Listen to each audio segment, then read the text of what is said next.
नमस्कार, मैं श्रेया सिंह लेकर हाजिर हूँ हफ्ते भर की खेती किसानी और ग्रामीण भारत की बड़ी खबरें। कम बारिश का खेती पर असर। लखनऊ में केंद्रीय कृषि मंत्री शिवराज सिंह चौहान और मुख्यमंत्री योगी आदित्यनाथ की बैठक में इस साल संभावित अल नीनो और कम बारिश के असर से निपटने की रणनीति पर सबसे ज्यादा जोर रहा। बैठक में फैसला लिया गया कि कम वर्षा की स्थिति को देखते हुए जिलेवार कंटेंजेंसी प्लान तैयार किया जाएगा। पानी की उपलब्धता, मिट्टी की स्थिति और स्थानीय फसल पैटर्न के आधार पर कम अवधि और कम पानी वाली वैकल्पिक फसलों की सूची बनाई जाएगी। साथ ही कृषि विज्ञान केंद्रों, कृषि विभाग और स्थानीय प्रशासन के जरिए किसानों तक समय पर सलाह, बीज और तकनीकी सहायता पहुंचाने की व्यवस्था की जाएगी। बैठक में किसानों को राहत देते हुए रबी विपणन वर्ष 2026-27 के लिए गेहूं, चना और मसूर की एमएसपी खरीद की अवधि 8 जुलाई 2026 तक बढ़ाने की मंजूरी दी गई। इसके अलावा प्रधानमंत्री आवास योजना ग्रामीण के तहत उत्तर प्रदेश के लिए 6,18,482 पक्के मकानों को भी मंजूरी दी गई। नफेक्स पोर्टल लॉन्च, 48 घंटे में मिलेगा फसल का पैसा। सहकारिता मंत्री अमित शाह और कृषि मंत्री शिवराज सिंह चौहान ने नफेड का नया e auction portal nafex.in launch कर दिया है। अब किसान अपनी दाल और तिलहन की फसल सीधे बेच सकेंगे और इसका पूरा भुगतान बिना किसी बिचौलिए के महज 48 घंटों में सीधे उनके बैंक खाते में पहुंच जाएगा। अमित शाह ने भरोसा दिया है कि अगले 2 साल में सरकार किसानों से दाल का एक एक दाना खरीदेगी। इसके अलावा नफेड ने अपने मुनाफे का 1% हिस्सा किसान परिवारों के बच्चों की उच्च शिक्षा के लिए स्कॉलरशिप के तौर पर देने का भी बड़ा फैसला लिया है। साथ ही कृषि क्षेत्र की मदद के लिए दृष्टि और नफेड कल्याण जैसी नई पहल भी शुरू की गई है। 1 जुलाई से ग्राम पंचायतों को मिलेगी विकास की पूरी कमान। देश के गांवों के लिए 1 जुलाई से नया कानून वीबीजी रामजी लागू होने जा रहा है। इसके तहत अब विकास की पूरी कमान सीधे ग्राम पंचायतों के पास होगी। केंद्र सरकार के 18 मंत्रालय मिलाकर एक साझा रणनीति पर काम करेंगे, जिससे single plan multi funding model कहा गया है।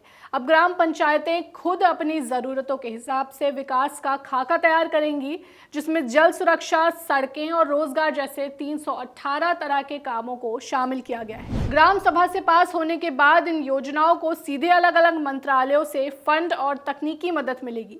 इस नए कानून का मकसद सरकारी निवेश का सही इस्तेमाल करना और गांवों को आत्मनिर्भर बनाना है। केसीसी के बदले नियम अब और भी आसान होगा। खेती के लिए लोन। भारतीय रिजर्व बैंक ने किसान क्रेडिट कार्ड यानी केसीसी के नियमों में बड़े बदलाव किए हैं, जो जनवरी 2027 से लागू होंगे।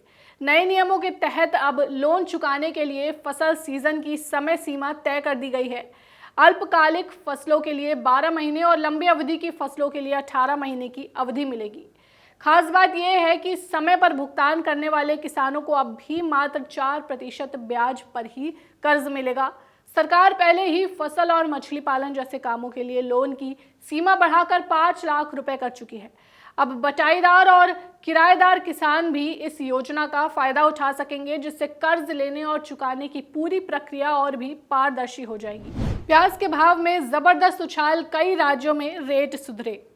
देश की थोक मंडियों में प्याज के दाम में जबरदस्त उछाल आया है। जून के आखिरी हफ्ते में औसत थोक भाव 2074 रुपए प्रति क्विंटल तक पहुंच गया है। पिछले 1 महीने के दौरान महाराष्ट्र, मध्य प्रदेश और कर्नाटक जैसे राज्यों में कीमतें 70% तक बढ़ी हैं।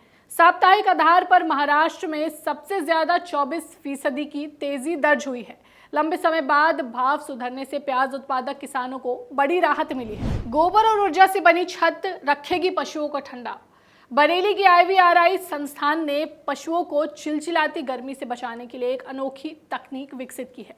वैज्ञानिकों ने गाय के गोबर और बेकार पड़ी भेड़ की ऊन से ऐसी बायोकंपोजिट छत तैयार की है जो बेहद हल्की और सस्ती है। ये छत पशुओं के शेड का तापमान कम रखती है, जिससे गर्मी के तनाव में भी उनकी सेहत और दूध उत्पादन बेहतर बना रहता है। ये तकनीक कचरे से कंचन बनाने और डेयरी किसानों की लागत घटाने में बड़ी मददगार साबित हो सकती है। वैज्ञानिक भी लेते हैं सलाह, इस किसान का खेत कभी नहीं रहता खाली। नैनीताल के डोगरा गांव के किसान गोविंद वल्लभ पलड़िया ने खेती का अनोखा मॉडल तैयार किया है। यहाँ साल भर खेत खाली नहीं रहता। मक्का, अदरक और सब्जियों के साथ साथ दुनिया का सबसे महंगा मियाज़ाकी आम और 40 किलो का जंबो कटहल तक पैदा हो रहा है। मिट्टी की उर्वरता और नमी बनाए रखने के इस सफल मॉडल को अब उनका बीटेक शिक्षित बेटा आधुनिक तकनीक के साथ आगे बढ़ा रहा है। कई बार किसान गोविंद पलड़िया से फसल रोग पर चर्चा करने खुद वैज्ञानिक भी आते हैं।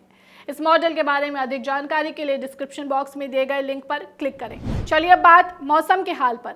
दक्षिण पश्चिम मानसून के तेजी से आगे बढ़ने के कारण पूर्वोत्तर भारत, उप हिमालयी पश्चिम बंगाल, सिक्किम, मध्य प्रदेश और महाराष्ट्र के कई हिस्सों में भारी से अत्यंत भारी बारिश का अलर्ट जारी किया गया है।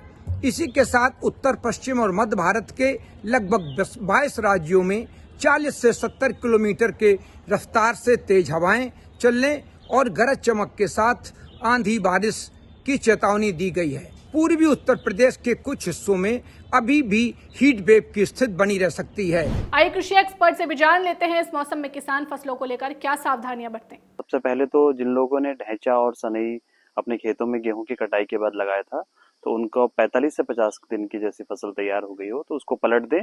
और उसको पलटने से अभी क्योंकि उनको जो आगे है वो 25 से 30% नाइट्रोजन अपने खेतों में कम डालना पड़ेगा। इसके अलावा धान की नर्सरी में बहुत सारी अभी समय बीमारियां आने के चांसेस होते हैं, क्योंकि पानी रुक जाता है खेतों में नर्सरी में, तो उसकी वजह से बीमारियां आ जाती हैं। तो बीमारियों का आप समय समय पर निरीक्षण करें और रोगों का निदान करें। इसके अलावा सब्जियों में भी क्योंकि फफूंद रोग आने की संभावना रहती है, रोकथाम के लिए आप फफूंदीनाशक का प्रयोग करें। इस वीकली बुलेटिन में फिलहाल बस इतना ही। खेती किसानी और गांव की हर बड़ी खबर के लिए जुड़े रहिए गांव जंक्शन के साथ। नमस्कार।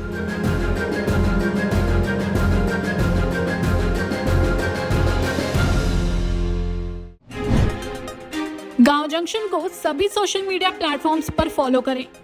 व्हाट्सएप चैनल और जीमेल आईडी पर भी संपर्क साध सकते हैं।